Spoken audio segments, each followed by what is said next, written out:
All right. I think we're live on Rockfin only because YouTube are some shady bastards and didn't want me to go live on there today. Basically, I'm just waiting for Rockfin to kick in at the moment, Dennis, so that people could see. Oh no! Did Rockfin not kick in? Hang on. Porcfest reduce. Oh my God! Rockfin isn't even working right. Oh, hang on. Why isn't it going? Dennis, all the technology is failing me. Why isn't it going live? Oh, here we go. We found it. We did it. Okay, it is now live on Rockfin. We are working. We are up and running. So hopefully we can get some people over here. We've had a little snafu today, guys, and I apologize for that. I logged in 10 minutes ago, found out YouTube gave me a strike for something ridiculous and stupid. And so I cannot live stream on YouTube for a week. So now we are over on Rockfin, and I'm just getting that link to be able to share out with everyone where the direct feed is happening now. Hi, Dennis. Welcome to a rather eventful feed. I'm so glad you're here, though, and I'm really glad that we're going to be able to have a conversation today about Porcfest, which I'm very, very excited about. But you were telling me something interesting, just kind of like while we were waiting for people to come in. You were telling me that you got banned off of Quora for being too smart and writing too many smart essays. So can you tell us that story while we're kind of waiting for people to trickle in here? Sure. Right before I took over Porcfest, as a matter of fact, the reason I did take over Porcfest, I had been writing on Quora, which is an intellectual competitive site, primarily essays, for 4 years. I had written 1,800 answers all around libertarianism, but more from an ethical perspective of how should we treat one another as human beings, and what the basis of libertarianism thought is, and how that propagates out into all the different libertarian policies and straw men, really, that are thrown at us. And so I don't actually deal with politics. I'm not in the Trump versus Biden versus Hillary debates. I'm not in any of that stuff. I'm really just in, how as we as human beings should be treating one another. And in January, early January, I logged into Quora and my account was shut. And I was really surprised. Now, I had, for 4 years, I was the #1 writer on libertarian topics. I also, my answers, so my 1,800 answers were always ranked as #1, #2, even when there were hundreds of answers, my answers were ranked really high. So I wrote them, I said, look, what did I do? How is it that you locked me out? And they wrote me back and they said, I'm sorry, we have reviewed your account and we have determined that your answers are just not useful. What?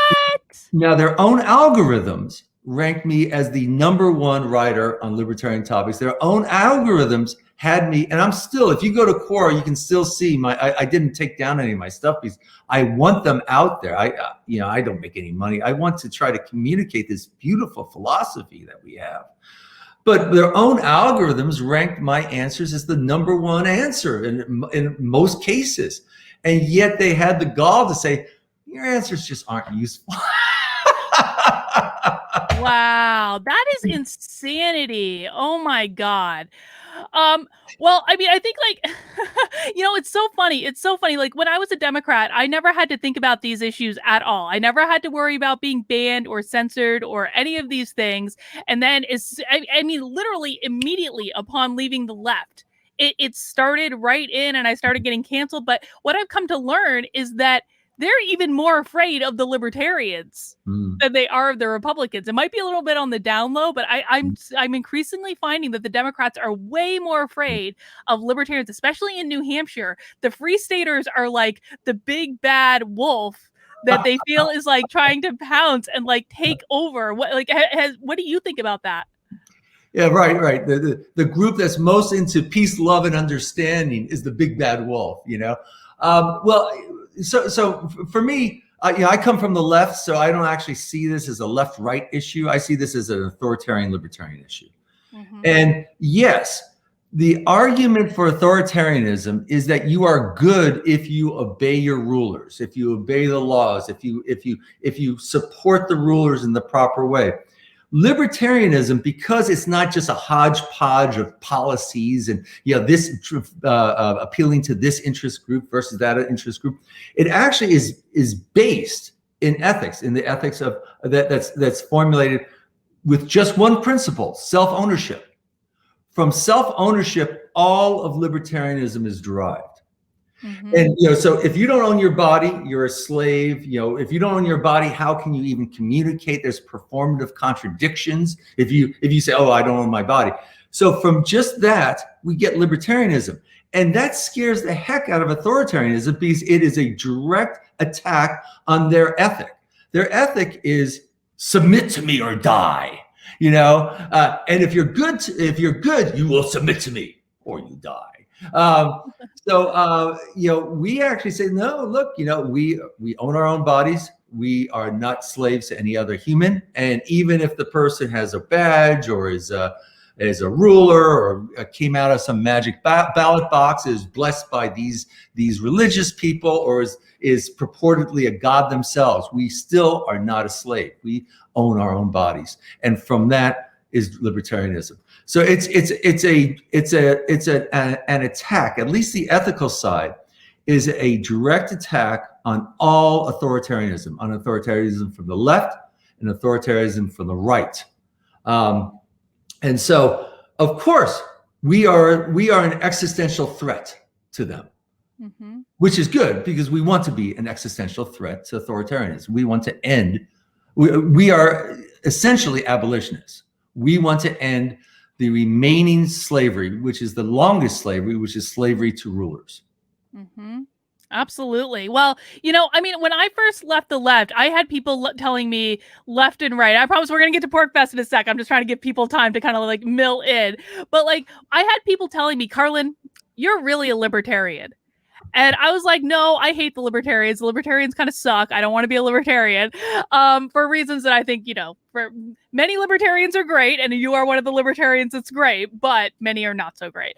And so I was like, I really did not want to be associated with it. And I have to tell you, over the course of learning how badly the Republican Party sucks, and also seeing kind of what the Mises Caucus is doing and getting really excited about that. And then also just kind of I think coming to grips with, what was the clincher for me when I really started paying attention was when I realized how I pissed the Democrats off so much more by even mentioning the libertarians than I did. And that's when I kind of started paying attention. I was like, what's going on here? Because anything that the left is pissed about, because I view them as very authoritarian and very power hungry at this point, if they're pissed about something, then I'm going to be paying attention to exactly what they don't want me to be looking at. Right. So that's when I started kind of looking into it. And then I realized that there was some really interesting things going on even within the Libertarian Party. And I was like, oh, okay, well, I'm going to, if the Republicans are intent on losing anyway, and I don't even agree with half their values to begin with, maybe this is actually kind of an interesting home to kind of play with. And I've actually found that in terms of watching the materials out there, I mostly, I think, align with the major principles that the libertarians are putting forward more than anyone else. Now, the problem is you guys ain't winning any elections anytime soon, but maybe that's okay. I don't know. It's important to stand for principle, I think. Yeah, I mean, if you think about, private, the abolition of private slavery, that took hundreds of years. And it was a long haul job, just because it was such an institution. And even a few years before, there was a Liberty Party that was its main platform was abolition of slavery. I call it private slavery because it's not slavery to rulers. They were going to keep that. That's really important to keep. We have to keep that. But private slavery. It was only 2%, 3% of the population. It's just a very small thing. But their influence was oversized because the influence that we're actually trying to have is we're trying to change people's perspective. we have broken ethics, and that's how governments have killed 250 million people in the last century of their own citizens, and another 125 million of foreign citizens in war. It's that broken ethics that allows people to say, yeah, if my ruler says do these terrible things, well, of course I have to do that because my ruler has a superior ownership. I have to obey him. I'm good if I obey him. That is broken ethics. That's how we get man's inhumanity to man. And what libertarians, we're actually a long haul abolitionist group. We will win because the logic, basically if you contradict self-ownership, you get into all of these contradictions that just can't exist. So they can use propaganda and straw men and ad hominems to keep us down. But we're sound. We're logical. We're caring. We're much more tolerant. We're much more diverse. And I believe that our win is inevitable. The question really is how. Mm-hmm. And I don't have a crystal ball. I'm giving a talk at Porcfest. The 14 different ways generally that people have suggested about moving to freedom. One of them is the Libertarian Party, and another is working through one of the older parties. But those are just two ways. There's other ways, and I'm sold on the Freestate Project. That's why we moved 2.5 years ago. But I've tried a lot. My 40 years as a libertarian, I've tried a lot of different ways, and I still don't know. It's all a big bet, big gamble.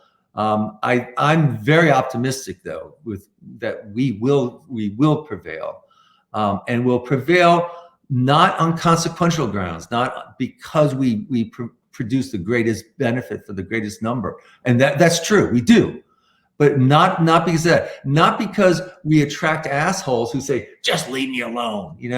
Okay, yes, of course, those people. God love them. They want to be left alone. And we say, we'll leave you alone. So they like us. But we are going to prevail on ethics. We're going to prevail because really our relationships must be consensual. And if we're not in consensual relationships, if we're not doing voluntary win-win, we're just being brutes. We're being bullies. We're being assholes, and most people don't want to be an asshole. So they've got the ethics wrong. We need to correct their ethics as soon as enough people get it. And I'm hoping in at least one region here in the Free State, we're gonna see a lot of libertarian actions, and then we can model it for other people. There's a lot of people who will never leave authoritarianism. Never leave authoritarianism. God bless them. I just want to keep them away from me. Well, and I think, you mentioned the Freestate Project in New Hampshire, and I know that not everyone is familiar with the Freestate Project. Can you tell us a little bit about that? Yeah, so the Freestate Project is one of 14 different strategies for how to, it's actually in a class of 14 different strategies for how to actually create freedom for human beings in the real world. And in this strategy, what it says is, look, libertarianism is such a low incidence, we're 1%, 3% of the population, that if we stay dispersed throughout the population, you will always be a minority. You'll always be a minority, disparaged, defamed, ad hominem, straw man in amongst all these authoritarians. You say, oh, well, don't listen to that idiot. Even though we have something beautiful to offer, we have something logically sound to offer. And so it's really hard to be a libertarian. If you look at libertarians, they get a little bit nasty over time because they're just so besieged all the time. So the idea behind the Freestate Project was, look, you don't have to be a small minority. What we're going to do is we're going to invite all libertarians together in one location. And there we can actually be a large minority or even a majority at some point. Mm-hmm. And we can actually create a model libertarian society where we are not using violence or not threatening violence in order to force people to be more like me, or more like you. Yeah, and we're fighting over, well, people should be more like me, Carlin. And you say, no, Dennis, people should be more like, it's like, well, why don't we just allow each person to be like themselves? Mm-hmm. Boom! Oh, what a concept. Oh my goodness, you're revolutionary. You're dangerous. I'll tell you, this is a conversation that I felt like I was going crazy when I was trying to have this conversation with the Republicans, because I was like, freedom means the freedom for people to be able to live the way they want to live, even if you disagree with that. I don't have to disagree with the decisions you make, or I don't have to agree with the decision you make in order to advocate that you're an adult and should be able to live your life however you want to live it. And as long as you're not stealing my stuff or like beating me up, I don't really care. And I feel like a lot of the Republicans kind of like pay lip service to this. They're like freedom, freedom, freedom. But when it comes down to it, they don't really mean it. And the Democrats just like, forget it. Like the Democrats want to control everything. We've seen enough of that. That's why I don't even address it. But I feel like the Republicans, at least sometimes they talk about freedom, but they don't really mean it. And I think when I look at least my interactions with some of the libertarians so far, I feel like it's a much more structured sense of really understanding the value of that.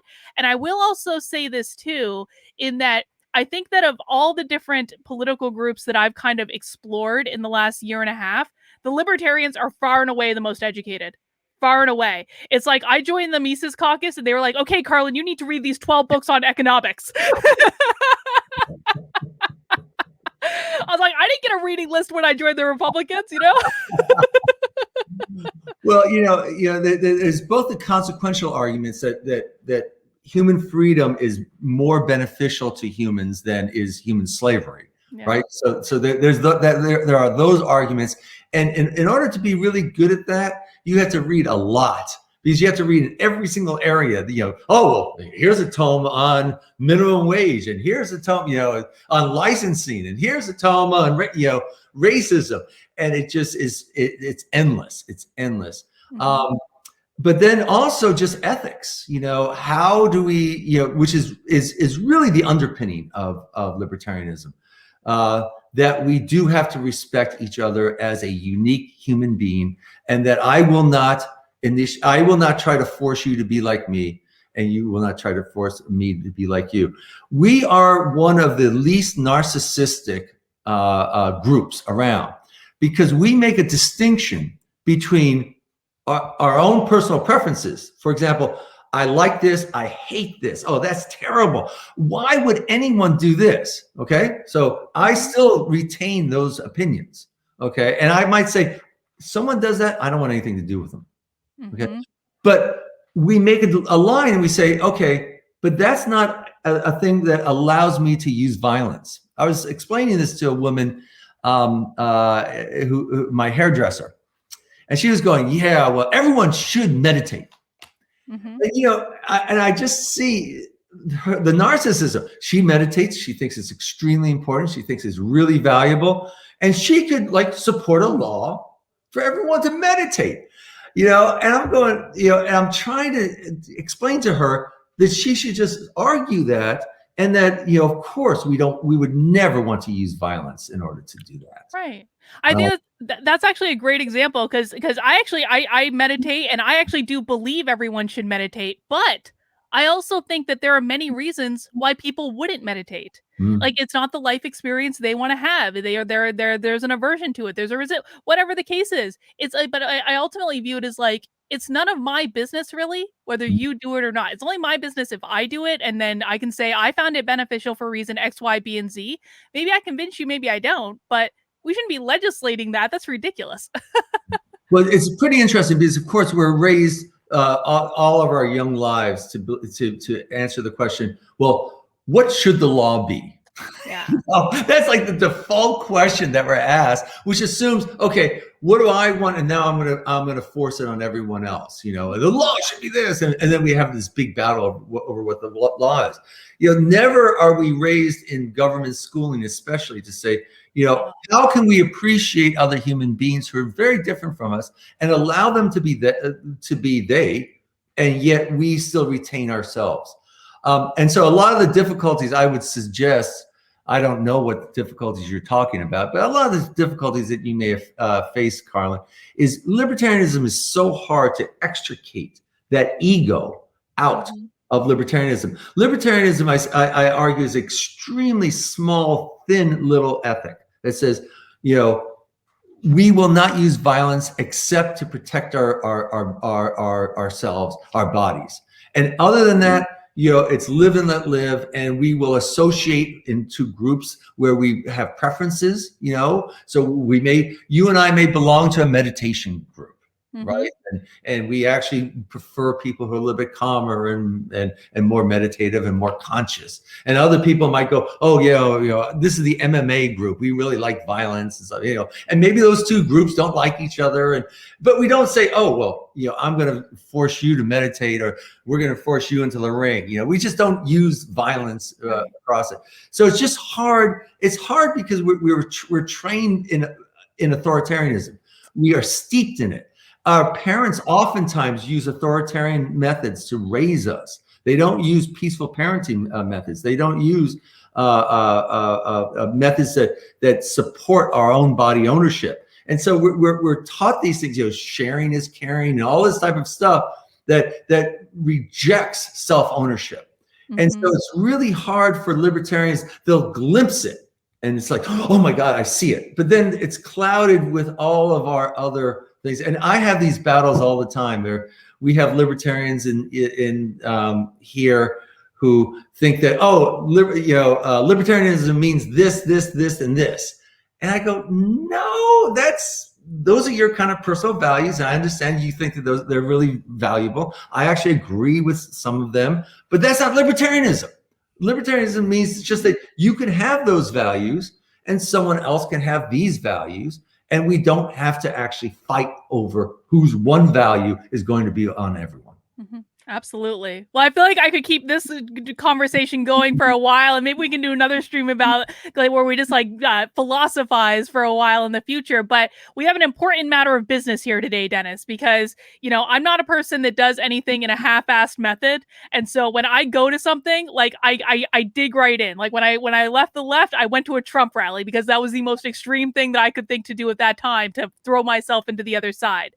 And now, because I'm kind of gravitating more towards libertarians, I am throwing myself into Porcfest. Now, what is Porcfest? Because you are one of the key organizers of this event. Yes. So the Freestate Project is basically saying, look, you know, if you feel isolated, if you feel besieged, first of all, you don't have to. Second of all, you're not crazy. Come and congregate with us in one state, in New Hampshire, and we can actually work together to create greater freedom for humanity and demonstrate this to the world, what this actually looks like. The Porcupine Freedom Festival is our big summer immersion program in freedom. So it's come, and here's what a free village might look like. Now, of course, you know, it's hard because, you know, a lot of people are coming in for the festival part. And of course, you know, we would be doing a lot more work. People like me are working like crazy during it. Volunteers, we have a lot of volunteers who you know, spend thousands of hours to put this thing on. But it is intended to be a place where you can actually rest assured that the people around you respect you as a human being, respect you, and they'll disagree with you. You'll never meet a more argumentative group, but they'll never use violence against you. They'll never use violence using a proxy of a politician who hires a thug to use violence against you. They'll never do those types of things. And so it's really a way of meeting people who, some of whom you disagree with on those values. Remember those values, you know, I disagree with those, but others, you actually agree with them on their values. You can kind of connect with them, and then you can study your own philosophy of life and where this ethic of live and let live, and how do I respect other people, even when I disagree with them. You know, even when I think prostitution is a terrible thing, it's a demonstration of a broken childhood. There's sadness there, there's pain there, and it's not my body, and I'm not going to hurt that woman for doing that. And I'm not, I may argue with the man. I go, how can you do that to somebody so, broken and, but I'm not going to hurt him, So, how do we do these types of things where we can actually separate our own personal preferences from what it is that how we're going to be interacting with each other? So it's 7 days. The first day is kind of, the tents are set up and all that type of stuff. It's very loosey-goosey. And the last day is everything's coming down. So we say it's 7 days, it's really 5 days. It's Tuesday, Wednesday, Thursday, Friday, and Saturday. And we have a lot of different events. The main innovations I've done this year was really lean into decentralizing the events. So we have all these hubs of activities. I basically went around and said, I'm not designing this thing. I want to know what you're really passionate about. Tell me what you're really passionate about. Here are tools that you can actually design things. So last year at Porcfest, we were like the only festival that actually went during the year of COVID. And we said, damn it, we're going to do it. This is freedom. We're going to do it. That's the whole point. You acted like libertarians. Who would have thunk it? It was enter at your own risk, and a lot of people chose not to. And we had one of the lowest attended things. We only had like 900 people show up last year, but it was a lot of fun. And one of the things I did was I did this kind of share your passion, and we had 104 events. I think this year we're going to have more than 700 events. More than 700 events over the course of the 5 days or 6 days or 7 days, depending on when you get there. I actually get there the Friday before. In 2 weeks, I'm packing up and loading up the car to get over to Porcfest. So that's how close we are to it. And we have, so last year we had 900 people. This year we are sold out. We've never had this number, 2,500 people. And I can't keep it at 2,500. We actually have sponsorship packages that include tickets. So people are buying up the sponsorship packages, and wow, 2,500 people. And we have like this brisk aftermarket. We sold out the campsites 2 months ago. We sold out the hotels 2 months ago. So there's this brisk aftermarket selling tickets and selling campsites. And I'm going, please, because if you're willing to give up your ticket for $100, I want the person who wants to come for 125. That's the person I want. I mean, we started ticket prices at 30, and right. I warned them. I said, look, I've got some plans here, and I actually have a history of startups, of being able to reimagine things and redesign them. And I really, I did a lot of segmentation. I did a lot of targeting to extremely high need liberty people. I said, I'm not going to do what we've done in the past. And so by February, the end of February, March really, the February numbers came in and people stopped complaining that I was changing everything. My process is extremely, it's hard on people because I change things so much. And people were going, oh, we've never done that. You can't do that. Oh my God, you're totally screwing up. And there was talk that we need to get Dennis out of here because he's changing too many things. And then my numbers came in, and we were so far ahead of the curve. And at 3 months out, my people demanded that I give them my projection of the number of tickets that were going to be sold. Typically, we're around 1,200 will sell. And my hope this year, and I refuse to play that game of say, I will promise you these things, because I actually fulfill my promises. And so promising on some future thing, I was like, no, I promise you, I will rethink this really well. I promise you, I'll do a lot of targeting. I promise you, I will inspire. I promise you these things. I don't know what the outcome will be. But anyway, so my goal was to break the record, which was 1,500. And I broke that 3 months out. So 3 months, I broke it. And I was like, okay, I think I better because my foot was hard on that acceleration, because I was almost taken out a couple of times, and people were really angry with me for this and for that, and just really changes that are putting it more aligned with our goals, the Freestate Project goals of attracting high need liberty people to the Free State. And then I added a second goal, which is to actually activate people and get them connected. So we're doing this hub strategy where people gather together in these various hubs. And then on Telegram, we have all these affinity groups where people are getting together. They're planning Porcfest together. And that's how we're getting so many events. I go, well, why don't I do a talk on this? And we can do a discussion here. And I'm going, yes, please bring it. I'll add it to the schedule, And so it's, I call it my stone soup. Do you remember the fable of the soldier who comes home from the war? He's starving to death and he goes to the village and all the villagers are scared. They don't want to feed him. And they say, oh, we don't have any food. We have no food. And he's starving to death. And he comes up, he says, don't worry. I have this idea. And he has a pot. He puts it over a fire and he takes these stones and he puts it in this stone soup. And all it is just water and stones boiling. And he's stirring it. And he's going, oh, this is so fabulous. And slowly they come out and they go, well, what are you doing? I'm making the best stone soup you've ever seen.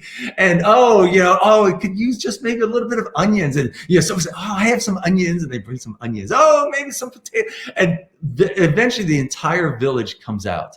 And everyone is adding food to this stone soup. And they have the most marvelous community meal. And it's everybody bringing their little pieces out.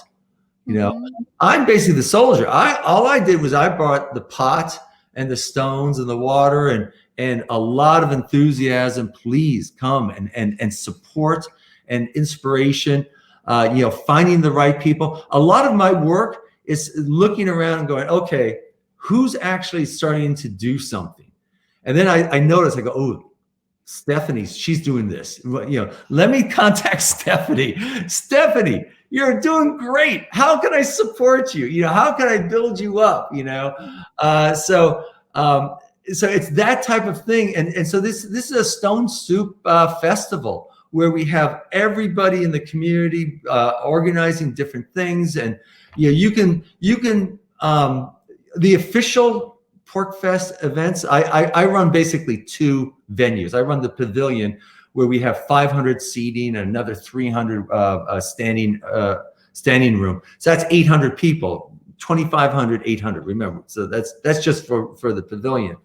And that's where we have our big speakers come in, and Dave Smith and Tom Woods. And this is the things that like kind of corporate libertarianism with, oh yeah, well, they have these people. This is really fantastic. And then I also run the Anthem Theater, where we have I'm doing a Liberty 101 series of classes. So at 10 o'clock is an Econ 101, and at 11 o'clock there's a Liberty 101, and 12 o'clock there's an FSP 101, and then at 1 o'clock there's a Liberty Tools 101, how to do these different things. And so anyway, so throughout the course, there's like these threads that you can kind of come, and if you're kind of new and you're curious, great place to go. But that's all I really run. Everything else is run by, you could be running a hub and have, I want to create these types of talks, and you can invite people. And so that's how I basically, with just running two things, I'm magnifying this to this very large scale with the benefit of attracting the most liberty demanding. These aren't liberty curious. These are liberty demanding. I want human freedom. I don't want to be treated poorly. And I don't want to live in a society where that is the default. I want to live in an ethical society where we treat each human as human. Mm-hmm. Well, first of all, I want to say congratulations on the success you've had this year, because it is really incredible. You guys sold out weeks ago. The event's never sold out before, so you're obviously doing something right, and that's got to feel really good. And give yourself a little pat on the back for that. I think that's awesome. But the other thing I want to say is that I've obviously never been to this event. I've never been involved in this event. I've never been speaking at it. But I started to get pestered by some of the state reps in New Hampshire, some of the more liberty-minded state reps, when I was working on the critical race theory bill, and they're like, Carlin, you have to go speak at Porcfest. You have to go speak at Porcfest. I was like, fine. I don't know what I'm going to say to this group of libertarians, but fine. And so I eventually finagled my way, I guess, into doing a talk about critical race theory. But I have to tell you, it was a little bit of a discombobulating experience for me because I'm very used to events where I'm asked to speak and then I just say, okay, let's tell me where to go and when to be there, and I show up. This was seeing what's happening in the different groups and how you're putting it together. It was a little bit discombobulating, but it was also kind of really interesting as someone who I would consider myself an outsider still to see it, because it was one of these things where I can do a talk on critical race theory, but guess what? On Thursday morning, I think at 11 a.m., I'm doing a knitting workshop and I'm going to teach people how to knit. And I was like, this is the best. I can have I can do my work, my good work, and then I can have my dessert all in the same event. Yeah. Well, as a matter of fact, it's really interesting for me because people are doing things that I never would have dreamed of because I have my own biases and stuff like that. So this shows the power of decentralization. Mm-hmm. I just have to be really careful that I'm open to people doing things, and people will say, can I do it? I say yes. And so someone like you would come in and I'd say, well, have you talked to the political tent? Have you talked to the women's tent? Right? We have a women in a free state. Have you, and I would never have thought, well, have you talked to the knitters? Yeah. But that group actually arose and I would go, wow, this is great. And there's a cosplay group and, the gamers are doing different things. And it's very interesting to see and it's exciting to see. And it demonstrates, I think, what libertarianism is, that we are not a top down, you must be like this. We share a basic ethic of respecting the humans, and then the diversity of humanity can spring forth from that. Mm-hmm. Mm-hmm. So the only diversity that you're not going to have there is the people who say, I will rule over you. You must do what I say, or otherwise I will hurt you, and I will continue hurting you until you're either submitting to me or dying. And I may not do that myself, but I have plausible deniability because I'll vote for someone who will do exactly that to you. Yeah. So those people won't be there. Mm-hmm. Instead, the people will be going, well, tell me a little bit more about what it is that you think is interesting. Wow, I never would have thought that. Well, good luck with that. Well, I'm really excited about it. Okay, I have a few just kind of basic questions that people have asked me when they knew that we were going to be having this talk today. Okay, number one. Why did you guys choose the porcupine? What is with the porcupine? Because I can't tell you how many people I've said, I'm going to Porcfest, and they're like, Carlin, you're going to a festival about bacon? I'm like, no, I'm going to something even better. Yes, so I always have to say it's Porcfest with the C, which stands for the Porcupine Freedom Festival. And the porcupine has been a symbol of the Freestate Project from fairly early on. It's actually been adopted a lot by libertarians now. But the idea is, as opposed to a snake, or an eagle, or, it's a loving, quite cute. I don't know if you've ever looked at a porcupine, but look up porcupine in YouTube. And they are so cute. And they just, they eat, they do their little thing, and they don't bother anyone. They just live their life. But if you try to attack them, you will get hurt. So don't attack them. Just leave them be. And that's really kind of, if we're looking at, what animal is the closest to libertarianism? We're not jackasses and we're not, thumpers like elephants. So what is it? And the porcupine is really our best, our closest association, where it's live and let live. We're not going to bother you. We will not attack you, but we will defend ourselves. Mm-hmm. Fantastic. Now, okay, logistical question. 2,500 tickets have been sold. Is there going to be parking? My man, Aureus Humboldt, who is just up to Rogers campground. He's another one of our many volunteers. I'm just a volunteer. People keep on asking me what my title is, and I say, well, if you don't like volunteer, how about chef de village, which is a term from Club Med, kind of the director of the village.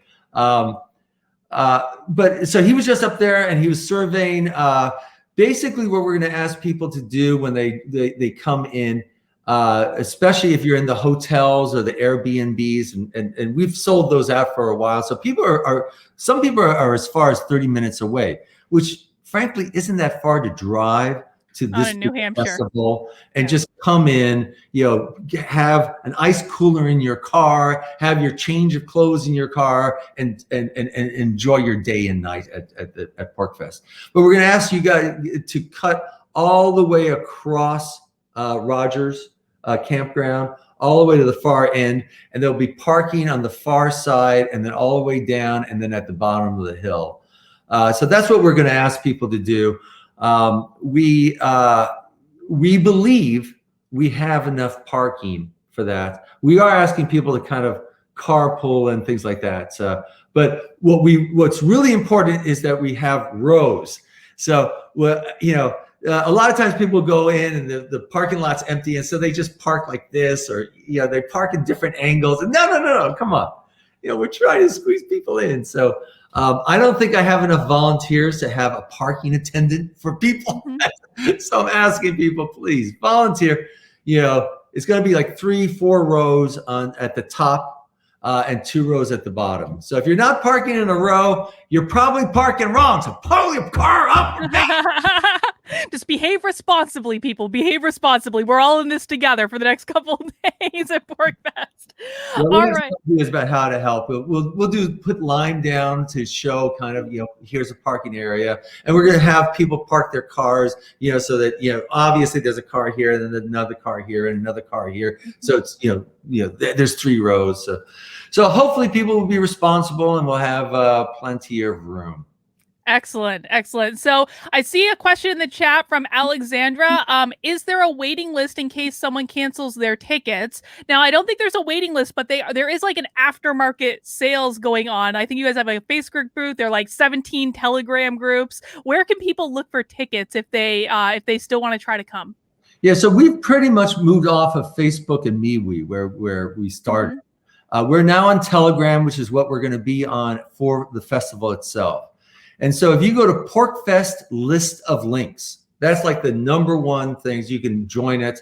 And there it has all the official groups and then the unofficial groups, so these affinity groups. So Women in a Free State, for example, is in there. And you might want to go in and talk to the women and see what types of events they're having. And, and you can do planning and that type of thing with these groups.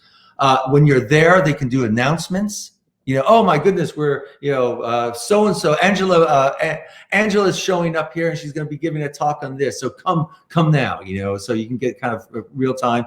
But more importantly, when you leave the festival, you're connected with these people who all share your values. So you can actually stay in touch.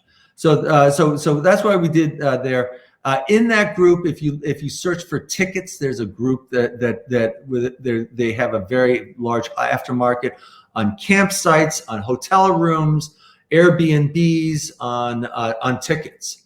I think the market price is around $100, $110 right now. I haven't told a lot of people this because I wanted to keep it at $2,500, but we still have sponsorship packages. And the sponsorship packages sometimes come with tickets. So not included in that $2,500 were these tickets that are, sponsor a porta potty, for extra cleaning. You can put whatever your sentiment is on the outside and the inside of the porta potty. I love that. Business, or you could make some joke, or it's Porcfest, so whatever you want to put on the inside and outside, that's yours. That's your porta potty, and we clean it extra and stuff like that. But I think that comes with two tickets. So so $350, you get the porta potty cleaning, and which is really our concern. The reason why we close this off, a lot of people go, well, why don't you just keep it going? And I was talking to Gene Epstein the other day, and he's an economist, for God's sake. He should know this. And he's like, well, why? Why not just have 4,000? Because I was saying I could have had easily 4,000 people at this festival.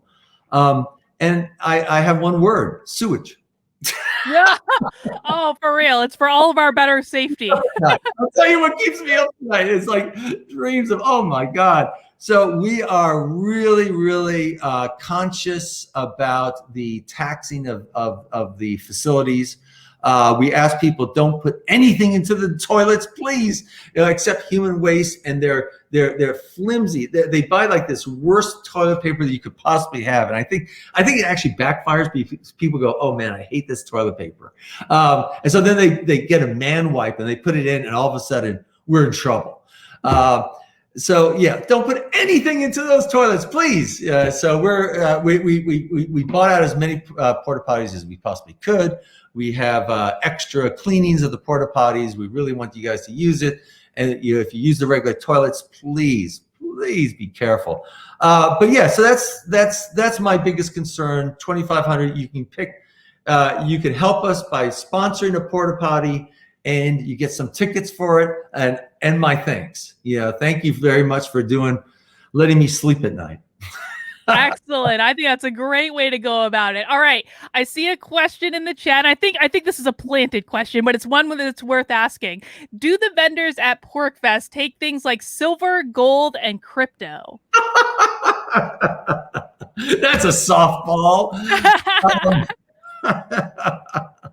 Yes, and gold backs. They didn't mention gold backs. I love these things. Oh shoot, I don't have one.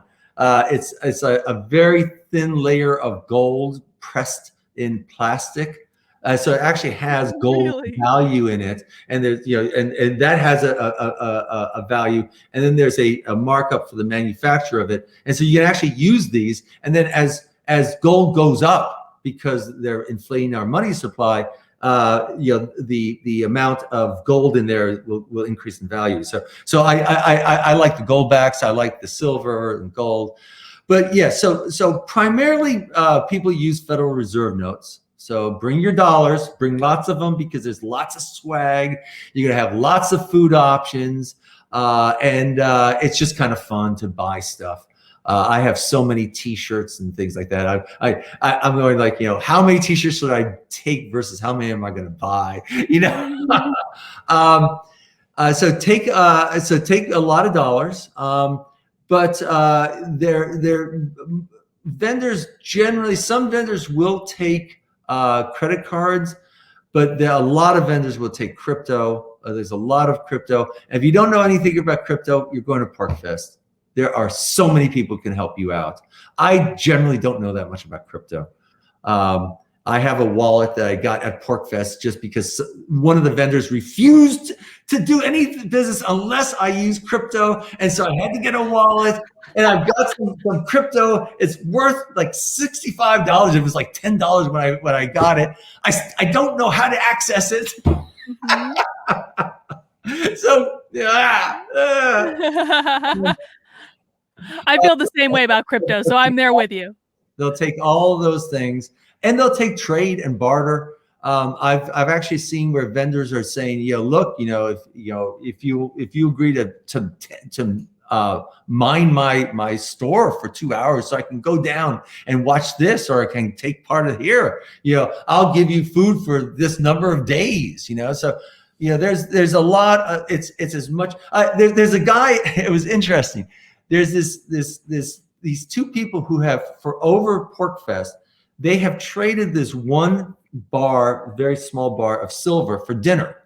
So one person will cook up dinner and they'll oh, here, let me give you the silver. And then the other person will cook up dinner. Oh, here, let me give you the silver. And so they've traded this silver back and forth for like a decade. And they still have that one because there's no taxing, there's no sales tax in here, there's no income tax. It's not like you earned anything. So it's just the same bar of silver going back and forth. Of course, now they should cut it and be a very small part of that silver, but they love using that as an example of how when we really do have free trade between consenting adults and we don't have some bully coming in and stealing. this thing just perpetuates itself.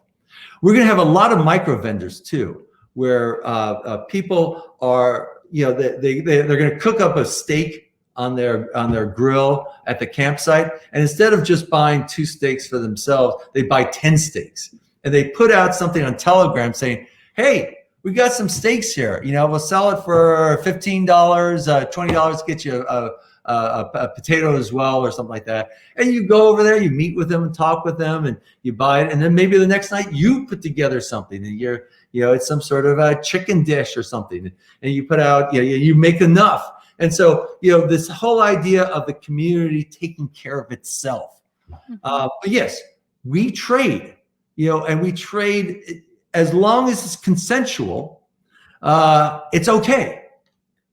I love it. I love it. I gotta admit though, like as a newbie to all of this, I'm starting to feel a little overwhelmed. It feels like it's like a purposefully unstructured thing that has just enough structure to keep it honest. But I feel like as a newbie, I kind of I don't even know where to start with this. Yeah, I totally agree. Well, I tell people, look, there's way more than you can ever do. Way more than you can ever do. And so you really need to pace yourself. I think of Porcfest as being an experience, an experiment of in freedom, and in being around people who don't believe that you should be their slave, and that actually who respect you. And what does that feel like? So a lot of the experience of Porcfest isn't going to. It's not a conference. I have to tell corporate libertarians all the time, it's not a conference. This is an experiential immersion program. And so much when you leave Porcfest, and it's hard to sell this to newbies, but when you leave Porcfest, the things that you're going to remember is not the Tom Woods show or this. It's going to be when I sat down with Carlin and we talked about X, Y, and Z.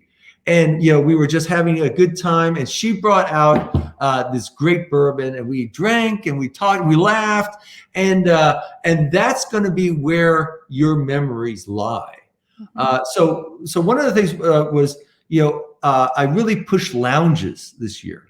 So we have hubs that are. So I classify, and it's a very loose classification, and I don't care what you call yourself, but I classify the hubs of activity as either vendors, big food, product, or service, or venues that are basically doing ideas. And it could be discussion groups, hands-on training, talks, lectures, classes, workshops, or lounges where you just go and you can kind of hang out. So what I tell newbies is get there early and find a touchstone.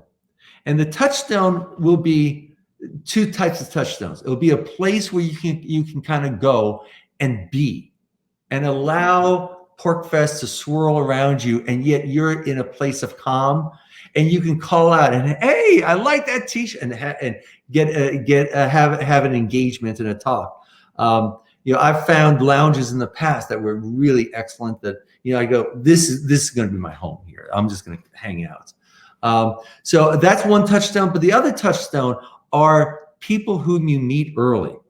This is why I tell newbies, don't show up for Saturday only or Friday only when everything's hectic and people are so busy that they don't have time to kind of connect.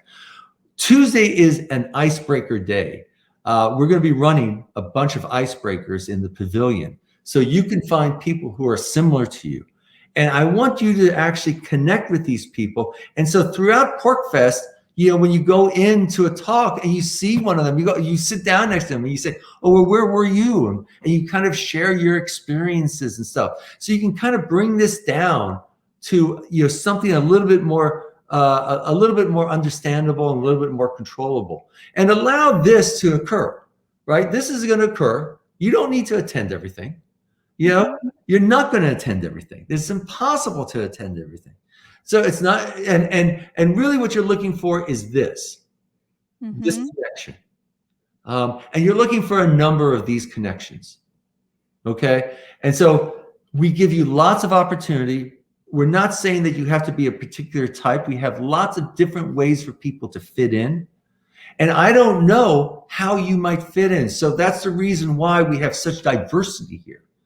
But it's diversity in order to allow you to find your niche. I love it. And I know I'm planning on hanging out in the Mises Caucus Lounge quite a bit. I am looking forward to that. It's going to be fun. All right. You and about 30 other people I'm going, how much room do you have in that Mises Caucus? It's going to be enough, Dennis. We're going to think positively. So what are some of the things that you're really looking forward to at Porcfest? Because I know you got a lot of big names coming, but I know there's also like other things going on as well. What are you looking forward to seeing? Well, I'll tell you the thing that got me so excited. I went to the New Mover Potluck, which happens on Tuesday, the first Tuesday of every month in the Free State. We have a New Mover Potluck in Manchester. We also hold one here in the Seacoast on, it's a brunch though, on the third Sunday. But it's where we welcome newcomers who have just moved here. It's like, thank God you're here. Thank you so much. And whom can I connect you with? Because you're going to be a particular type, and I want to connect you with the right people.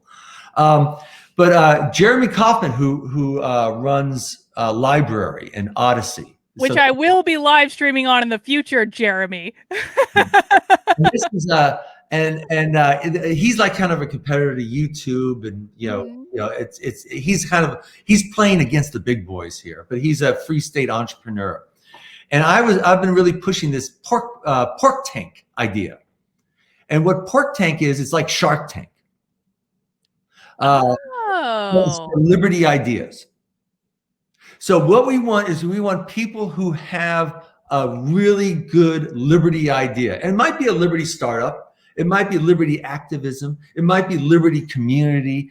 I don't care what it is, but it's got to have a liberty component to it. Other things that we're going to be judging it on is sustainability, the presentation, how well they'll be able to implement it, and whether it has a New Hampshire relevancy. Because let's face it, the rest of the world's going authoritarian, and we're going to have the oasis of liberty here in the Free State. So guys, escape your authoritarian states now while you can, and move here and help us build this here. But anyway, so I've been pushing them hard to create this thing, and I actually used to interface with the MIT Enterprise Forum, which was the early harbinger of the Shark Tank. And I interfaced the Sloan students, the MIT Sloan students, with the MIT Enterprise Forum. And so I've always thought that was a great format, really fun, and I was really pushing it. And Jeremy was, and it turns out that he didn't want to MC it. And so he said, look, I want you to MC it, and I go, oh, because I was actually going to present my liberty idea, because we're going to have thousands of dollars on the line here. So whoever wins this is going to win thousands of dollars for their liberty. And I was going, I got some liberty ideas. I have a major one that I'm working on right after Porcfest. Oh. So I was going to present it there and have them test me on it, and I was sure I was going to make some significant bucks. But he wants to take me out of the running and make me the moderator and MC. And I was going, dare he? Damn, that's gonna be fun. Hey, you're voluntarist though. You don't have to agree. No. I'm thinking that's exactly the role I want to play. I want to be the person who helps instigate freedom. And so I love this idea. I love that we have a lot of people who have liberty ideas, and I love that we're actually talking about how our community can actually support people who are creating liberty. And we actually put our life's blood, the wear and tear of our body, our labor, the lifespan that's held in monetary units, and we say, yes, this is valuable enough that I'm going to give you part of my body energy, and go with it. Go. There's a lot of things in the Free State where I go, I could never do that. Especially the politics stuff that you do. I cannot. I do not have the personality to be able to handle that. I so admire what you can do. I would wither like a little daisy. I I don't know that I have the personality for it either. I'm more like the bull in the china shop than the seasoned diplomatic politician. I'll tell you that. But I love going around saying, every time that somebody says, I'm going to run for this office, I'm always the first person. I go, here's $20. Yeah, you go do it. Let me be the first to actually contribute to your campaign, because it solidifies it to them, right? They go, oh, okay, I'm actually can do this, and so it's our community really needs to build up liberty ideas in order to create this free state. And so I think that's the thing I'm most excited about. I'm giving a number of Liberty 101 talks, my area of expertise, which is ethics and how the taxonomies of libertarians and all that type of stuff that I've picked up and written about for years. But that's primarily to kind of newbies or people who are liberty curious. They got dragged in there with a spouse. They're going, so what's this liberty thing about? Is it just Ayn Rand? And I go, no, it's not, dude, stop it. Can I pitch you my liberty idea real quick? Because it's not a fleshed out idea. I don't want to actually pitch it formally for money, because this is not a fully fleshed out idea. So I was chatting one day with a state representative whose name might begin with Keith and end with Ammon. And, and we were talking about how he basically got thrown under the bus on New Hampshire public radio one night by Laura Kanoy, who completely distorted the bill and all this stuff. And we were chatting and we were like, why isn't there like a liberty radio station or something in New Hampshire? Because in a lot of places in New Hampshire, literally the only thing that you can listen to on the radio when you're driving to work or whatever is NHPR. Why isn't there an alternative to NHPR that is for more liberty-minded people? That's my idea. Yeah. Well, I don't know why you wouldn't pitch that. Because that's about as far as I've gotten with the idea. There's no further idea. You need seed capital, and as a matter of fact, the purpose of pitching it is to see how many people get excited about it, and they go, "Darn, that's worthwhile." And if people aren't excited about it, so the angel investors are going to critique the idea, and they'll say, you might want to think about this, you might want to think about that, and they're going to actually invest their own money into whichever ideas they like the best. So you may actually have, one person investing in this person and one person investing in that person. But I'm going to have the audience all right at the beginning. I'm going to ask them to hold up $20 and hold the $20 up. 500 people, $20, that's $10,000. That's the power of community. Okay. And I want them to choose which of these ideas they like the best. And if somebody pitches a good idea, I want them to take another $20. And now we got $20,000. Because that's our power. When we congregate libertarians together and we actually are supporting each other, we can actually, we can create big things. We don't need to go and look to, this institution or that institution. It's we who can actually build liberty. And I demonstrated that with Porcfest, right? What is Porcfest? Is Porcfest our big institutions coming in and creating this? No, it's people like you creating a hub and actually having talks and having people gather together and supporting one another. I love it. I can't wait. All right. So what other things do newbies like me need to know? Let's see. What did I not think to ask that I should have asked Dennis? That's a good open-ended question. So I really like the pacing yourself and touchdown. I think that's really important. Let me see where. One of the changes that I have is, so we hold the Porcupine Freedom Festival in a campground. The campground is not designed for a festival where people are going to different events all over. So one of the things I did this year was create what I call the Silk Road. And there's a history behind Silk Road. I'm not going to bore anyone with it. Yes, there is a history behind Silk Road. But anyway, there's actually a talk about Silk Road. And I invite people who don't know what Silk Road is to go to the talk or ask any porcupine what Silk Road, and they will tell you what Silk Road is. But it's basically a way of cutting across the campground without having to go up, down, and back down. but it's extremely jagged because we didn't know what the heck we were doing this year. And so it's going to be like with the Himalaya pass, and you have to go down and up, but you can get across. But then anyway, that's going to be a major innovation so that you can actually get from one hub that's here to another hub here.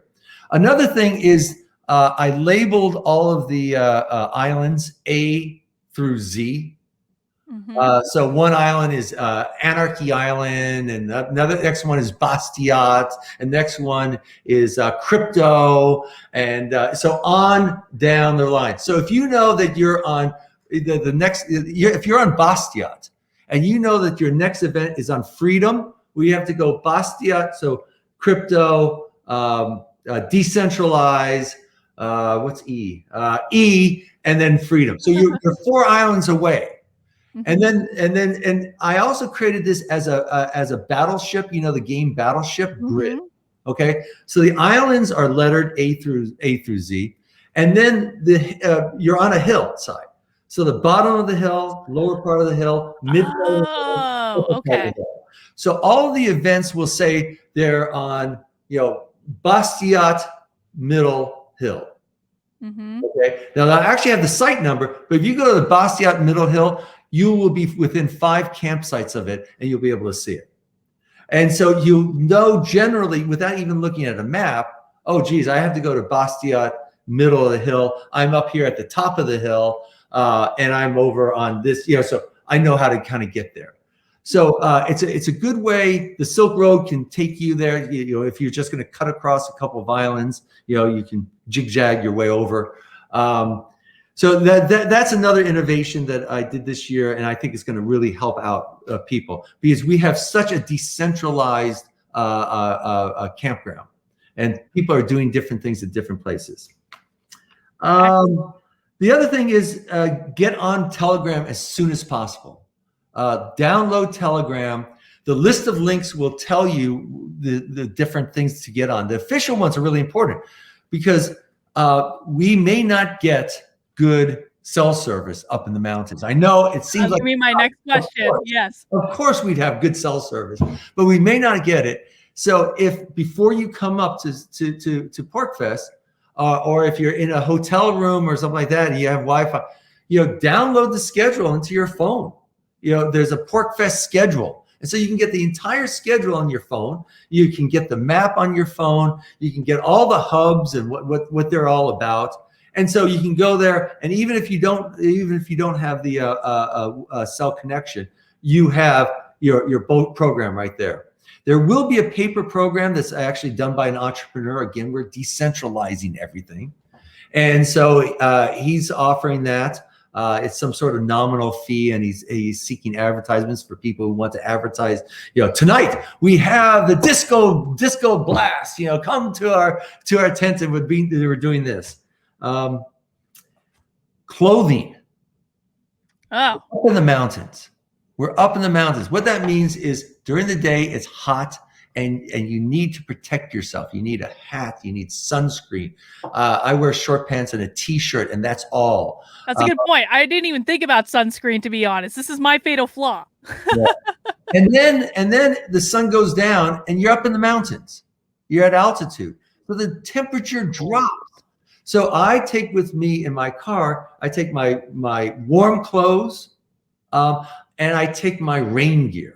So guaranteed we're going to have 2 days of rain during this festival. Don't put that out into the universe, Dennis. I'm just telling you. Guarantee rain? Yeah, okay. Be prepared. Be a Boy Scout.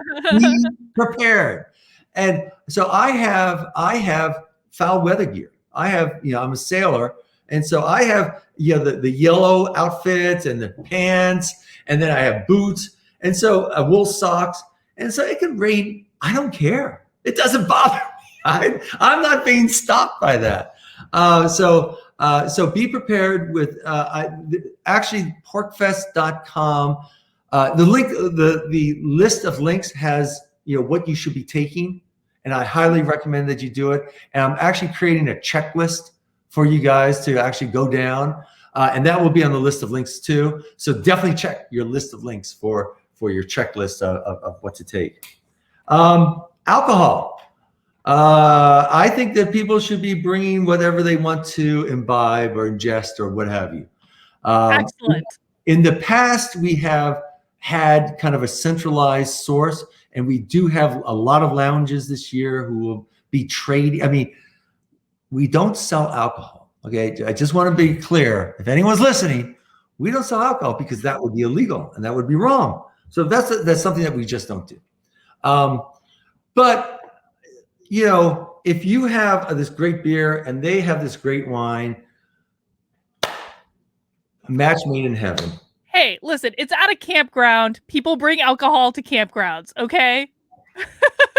If you're off the campground, get a cooler, fill it up with ice, have some bottle openers and can openers. I always take a backpack and I fill it up, you know, so I'll go back to my car on a regular basis and I'll fill it up with maybe a couple extra drinks.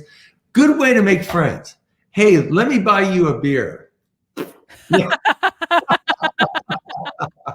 and don't bring schlock. You know, I bring my favorite beer, which is this Canadian craft porter beer.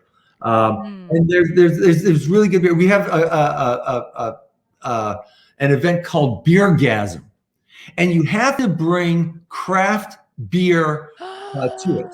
You cannot bring schlock to it. You have to bring at least a 6-pack of craft beer, and then you get to try all different types of craft beer from all around the place, and it's so much fun. So anyway, Beergasm. You want craft beer, you want other beer, but also, you know, maybe you'll offer a margarita sometimes or something like that. So bring those types of things. A folding chair is really useful. I often will take a folding chair with me. So these hubs are at people's campsites. And at the minimum, I said, look, if you put up a canopy tent, you're a hub. You know, you don't even need seats, really. You know, some demonstrations are done standing up and you know, kind of workshop type things. But, you know, if you have your own chair, you know, a backpack, you can basically camp out anywhere. And you know, a lounge is filled up. You're at you said the Mises, which is going to be extremely popular place. So you have your chair. You go, oh, too bad all the chairs are taken up. I guess I got my own chair. I'm included here. Also, I think you know, a good thing to do is get on Telegram now and talk to people and say, that's an interesting person. That's a person I really want to meet, and start making a list and then search for them. Have it be like kind of a, what is it when you're looking around for things? Like a scavenger hunt. Yeah, have it be a scavenger hunt and look for Total T 52. Where's Total T 52? I gotta find Total T 52. I really like what you said there. I have another thing where that has all the different podcasters on there. So you can say, oh, yeah, I really like your podcast. We have a lot of events that are kind of dancing. We have a rock and roll almost every night on the field. Different people. We have a EDM. So if you really like kind of, you know, big beat, they've rented out the pavilion on Friday night. But we have an 11 o'clock noise curfew. And so 11 o'clock, they're going to headphones. This is innovation, man. That is, and I think they're going until 2, 3 o'clock in the morning. So, and you know, they trade off the headphones and that type of thing. So, but you want a garb, and there's people going in cosplay, and someone wants to do like kind of a Renaissance dance. You know, not something I would have ever predicted. But they're going to have a Renaissance dance, and people are talking. You belong to the crochet group. Are you familiar with the people who are doing the cosplay type thing? No, I don't think so. But that's amazing. Another thing you really have to bring: white noise machine, volume. You know, if you're in the campground. You know, we do ask people to stop the thrumming at 11 o'clock, but people are still going to be up and talking and debating and discussing and laughing, and there still will be, you know, music, and people will be playing their guitars and stuff like that. So just insulate yourself. Bring white noise machine. And if you're the type of person who needs to get to bed at 8, I'm the type of person I need a nap in the middle of the day. I don't know how I'm going to fit this in, given what my schedule looks like. But if you're that type of person, you can sit down, put your headphones on, take your nap, and get up and feel refreshed. I don't want to hear any victim stories. No victim stories. We're at the freest place in the land for at least a couple of days. No victims allowed. Water. Stay hydrated. We are in elevation during the summer, during the day. It's warm. You're going to lose a lot of water. You're going to be doing a lot of talking. You may be doing drinking. You may be doing other things. So you want to stay hydrated throughout the whole thing. I ask people to keep a lot of water bottles, especially if you're off site. Come to the festival with 2 or 3 water bottles all filled. Stick them in your cooler. Let them chill all day, but then you always have water. We might actually get into a situation where the sewage back up and we have to turn off the water for a while. We don't want that. We go into water bottles, and you have to buy water and stuff like that. So insulate yourselves. Don't be a victim. Water is extremely important for this festival. Stay hydrated. Water. What else? Love it. Sports.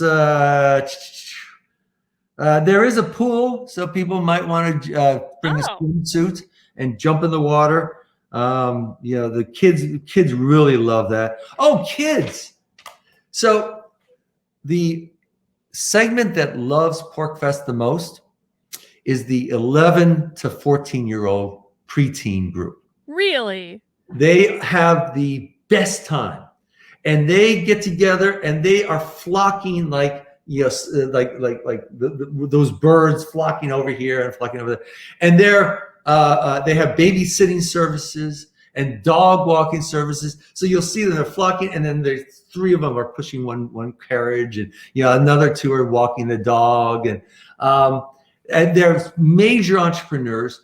My daughter, when she went to Porcfest, she came back just like so rich. She had made so much money. Now, of course, I wanted her to go to this lecture and that lecture, and I barely got her to go to the things when I was presenting something, or she was just having so much fun. And these are friends that has stayed with her for years afterwards. So the kids really have a blast. Make sure that your younger kids know how to get back to your site, know where it is. There's a number of peaceful parenting, empowering things that you can do. Some of the parents are offering some classes on that. How to do Porcfest with kids in tow, and I recommend doing that. And I imagine it would be just an incredibly safe environment for kids. I mean, for everyone, it sounds like, but I mean, especially like I can imagine some parents who haven't come before might be concerned about that, but that's part of the whole deal. It's a safe environment. Yeah, it's a very safe environment. People are looking out after each other. There are a number of armed individuals, and so it would be bad form to cause really major difficulty. We do have pork rangers. Their job is primarily hang on. Pork rangers. Do they have uniforms?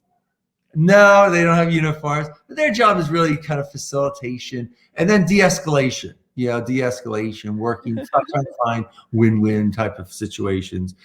Clarifying ownership. Okay, whose site is it? Yes, I know you want to do this on that. And whose site is it? Let's go back. So they're reminding people that they're voluntarist, essentially. So because we have such a clear ethic, this actually works out pretty well. Mm-hmm. But yeah, the kids have a blast. The teens tend to kind of hang off by themselves. We have a young adult group, kind of college and just out of college that have their own affinity group, and I haven't seen what they're planning and doing. Mm-hmm. But all these different age groups and people like that, they'll get together and do things. We have some singles groups, both singles, straight singles and gay singles and trans singles, and all these. I think they're doing speed dating, so they have different speed dating things going on throughout the week. Music.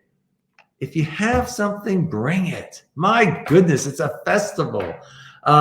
We have people who will just around the campfire will just play some songs, and if you know some fun songs that people can join in. I mean, that's fantastic. Bring some s'mores and have a good time. And so what? You're missing X, Y, and Z. Oh, I'll tell you another thing that I'm excited about. So the two big events will be Pork Tank. Well, we have so many big events. I should. But the two big competitions will be Pork Tank and Soapbox Idol.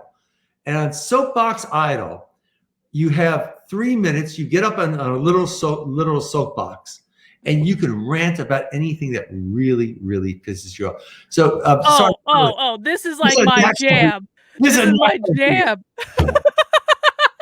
And let me tell you, your competition, you're going to wipe it out, because you know who won last year? Who? You did? Oh, I am the winner. And you know what the prize is? You get a ticket to the next year. But they didn't say that in order to get the ticket, you have to work like 3,000 hours.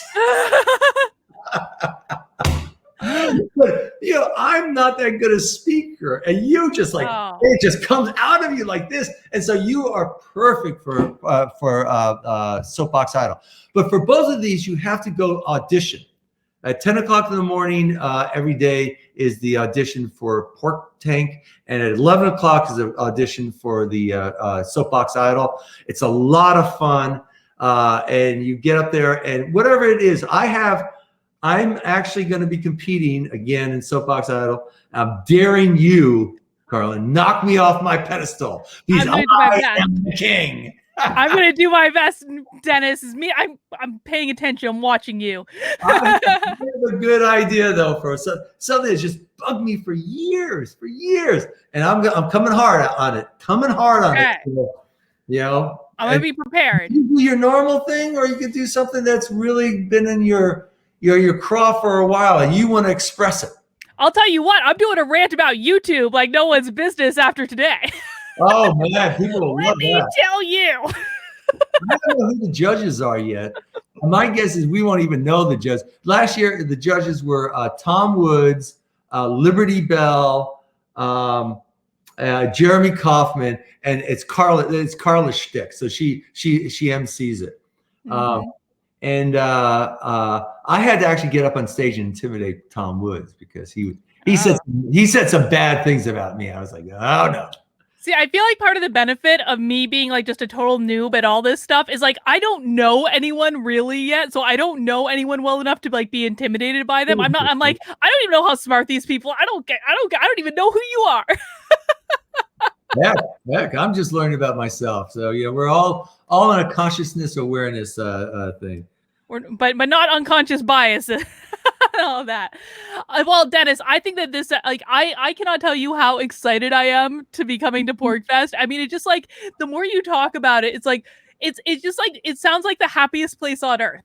Honestly, it really does.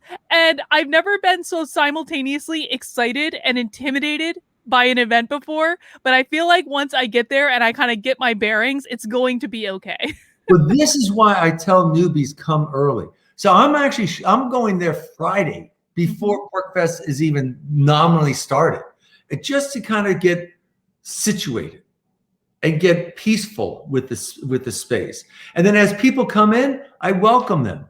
And I actually, I can form relationships and things like that as they're coming in. And I can find a small tribe that becomes my touchstone. And so that, I go, boy, I'm feeling a little discombobulated. Where can I go? Oh, here's the person. I know him. Let me go grab him and just connect a little bit with it. Mm-hmm. So I so urge people to come in and take ownership of the space early. You'll see the OGs coming, well, I only come for this. Well, guess what? We're not doing day passes. So you may be SOL.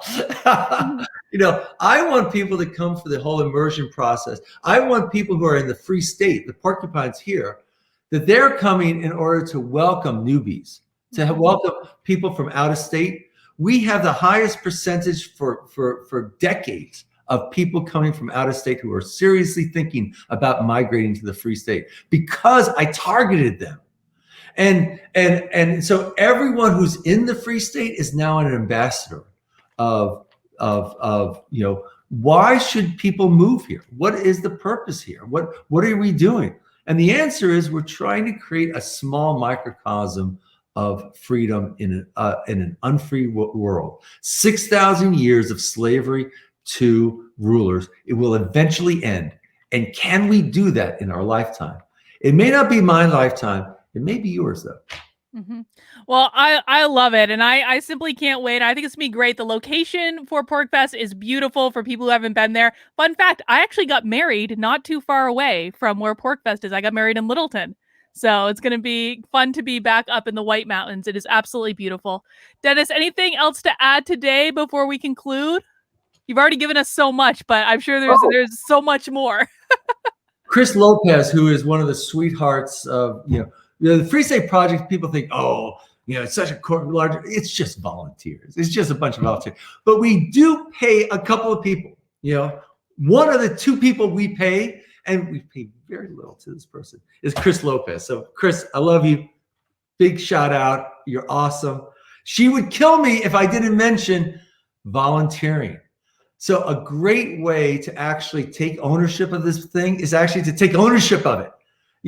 So it's all done by volunteers. If you volunteer, you're actually helping people. And that's all we're there to do. So volunteer for a few hours. Go in the list of links. There's a link there for how to volunteer. And you'll meet Chris Lopez, and then you'll be on the inside. You'll get to meet, these fantastic people like me. You can meet me anyway, even if you don't volunteer. I'm just saying that you'll be working with people who really, really, really believe in this liberty and are ready to roll up their sleeves and create it. And you'll actually be able to create it. Now, if you don't volunteer formally, and what we're asking for is like 2, 3, 4 hours at the Reg tent and just welcoming people who may have driven for 3 days to get here. Okay. And they finally get here. Whose smiling face are they seeing there? Whose welcome do they get? And I'm hoping it's you guys, and you're just like, thank you for getting here. Thank you for driving across the country and coming and joining us. And you are going to have a fabulous time. So if you're not doing that, the volunteering of just, who's picking up the garbage? It's just volunteers. It's just us. It's just us. So if you see some garbage, someone was irresponsible, pick it up and put it away. If you see a trash can overfull, pull up the trash can, tie it off, drag it over to the dumpster, put it in the dumpster. There'll be trash bags in there. Just put one back up. We are taking care of ourselves. Don't think that this is some sort of corporate festival. It's not. It's just us doing it. So please, take care of one another. Watch out for one another. Be safe. Take care of yourself, number one. And take care of the facilities. Don't put anything in the toilets. Don't think about it. We mean you. Don't, and tell your 13-year-old daughter not to put anything down. And, yes, I got it. The gerbil cage needs cleaning. It does not go down the toilet. Well, fantastic. Well, I can't wait to come. And, I think it's going to be a wonderful event. I'll definitely do a debrief and maybe even, posting some stuff from the event so everyone can see it. If you can't make it or can't finagle a ticket, though, I already see some people in the chat. They're like, I'm going to get one of those porta potty sponsorships so I can go. So you did a good job selling that. So I just want to thank everyone in the live chat today that made it over to Rockfin when YouTube gave me a last minute strike to check out the live stream. What can you do? We made the best of it, Dennis. We did it. We got through it. I'm going to be putting up the recording on all the other places that I can upload to for the moment. And we'll get it up on YouTube next week when I think I'm allowed to post again. But Dennis, thank you so much for spending some time with me today and hanging out. I would definitely love to have you back in the future just to talk libertarianism in general, because I know I saw some questions, particularly from Jeff Horton in the chat today, just about libertarians in general. And I think, you obviously have a wealth of knowledge, and I would love to be able to kind of pick your brain. Would you be up for that? Oh, I would love to do that. Love to do that. I mean, give me maybe a week or two after Porcfest. I have to write up a business plan right after Porcfest. So give me a little bit of time and then let's do it, because I think that this is the most important movement for humanity. And I'm so excited to be able to contribute. I haven't, for 40 years I've been working here, and this is the most I've seen. I know, getting kicked off of YouTube and knowing the censorship and how much we're besieged. You don't know what it was like. You don't know how far we've come. And if you look at this by decades, we are just moving with such speed, and we're accelerating. I think the Freestate Project is a major accelerant. I think this Porcfest will really accelerate that. And so I just feel blessed to be able to be helping and creating a little bit more freedom for generations to come. All right. Fantastic. Well, I'm really excited about everything I've seen, kind of connecting with the libertarians in New Hampshire so far. I'm really excited about it. I've always thought that this needed to become more of a viable thing. And I'm just like, I can't even tell you guys in the chat, like how much more planning I have seen just from the libertarians I'm connected to in New Hampshire. Like in the last couple of weeks, like they're thinking about things, they're making plans, they're doing the work. And I really am very excited about where this is going to go in the next couple of years, especially considering the last year and a half that we've had. So fun times are ahead of us, I think. But that's all we have for today. So thank you guys for joining us. Now Jeff, to clarify, I didn't get kicked off YouTube. I got a strike on YouTube, which makes me not be able to stream. I am appealing that strike because it's bullshit. But we'll see how that goes. But don't worry, guys, because I know I have happy hour scheduled tomorrow. We will be doing Friday happy hour tomorrow. We just might not be doing it on my normal YouTube channel. We're going to figure all that out, and I will be posting it on all my social media so you guys know where to go. Dennis, thank you again for joining me, and we'll have you back soon. All right, guys, take care, and I'll see you soon.